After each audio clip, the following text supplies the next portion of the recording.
Oggi nella rubrica dedicata al Partito Democratico sezione Sandonatese incontriamo il dottor Andrea Cereser, appena stato proclamato candidato sindaco. Dottore, come mai lei ha scelto di candidarsi? Beh, dalla necessità di provare a individuare delle modalità nuove di amministrare la città, stante la situazione, secondo me, di urgenza, che richiede sicuramente che ci siano delle risorse nuove, disponibili a farsi carico della situazione e individuare delle modalità di soluzione a problemi che l'attuale amministrazione non è stata in grado di affrontare. In questo caso il sindaco Zaccariotto, soprattutto nel primo mandato, è riuscita a raggiungere degli obiettivi importanti. Nel secondo mandato invece non ha saputo capire che la situazione è cambiata. Soldi non ce ne sono più o ce ne sono pochissimi. C'è la necessità di mantenere i servizi attuali e questo diventa importante in un momento in cui i trasferimenti dallo Stato ai comuni sono sempre minori.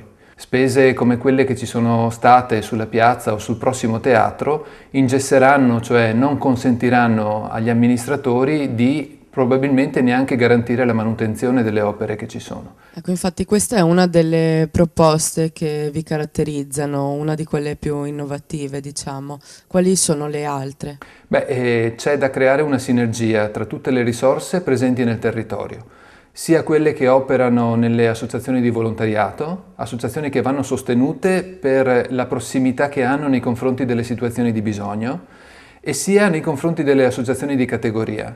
L'edilizia, ad esempio, è sempre stato il motore dell'economia di questo territorio.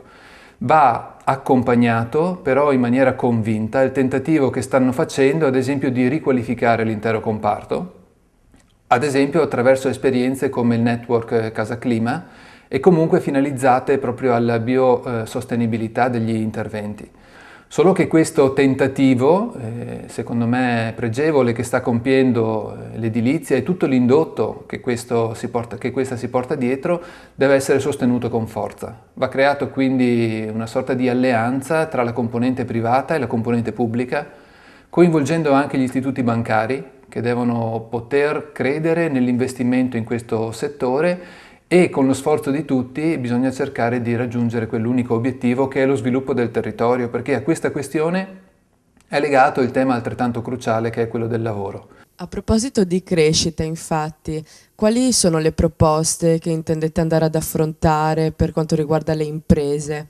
Un servizio importante che l'ente pubblico deve dare alle imprese, ad esempio, è quello, per quanto riguarda le competenze dell'amministrazione, di fornire dei servizi che però non rendano le imprese ostaggio della burocrazia dei comuni, il che significa ad esempio potenziare tutta la rete informatica per fare in modo che sia il comune ad andare incontro alle imprese e non le imprese obbligate ad andare a elemosinare servizi al comune.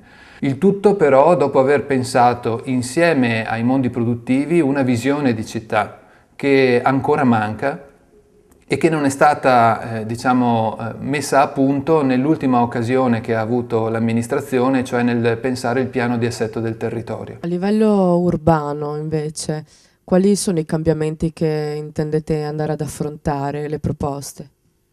Qui bisogna fare una operazione di verità, e cioè dire che opere pubbliche sarà molto difficile farne in questo contesto di risorse sempre minori che vengono garantite al comune. Probabilmente non ci sarà più spazio per grandi opere pubbliche, sarà invece importante mantenere l'esistente e cercare, facendo sinergia con altri soggetti, di potenziare quei servizi che vanno soprattutto rivolti alle necessità delle persone.